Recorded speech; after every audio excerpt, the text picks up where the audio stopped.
Cucumber.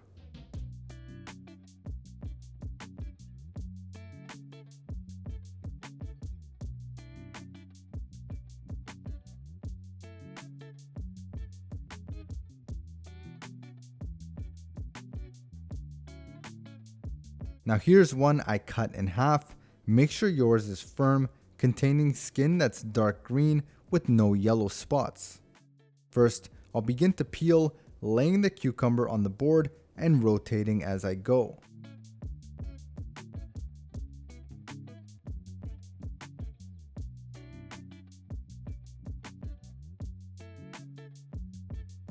Next, I'll slice down the middle, and here are the seeds, which we can now remove. With a spoon, simply scrape out the seeds, and for optimal control, make sure to place your index finger on the back of the spoon.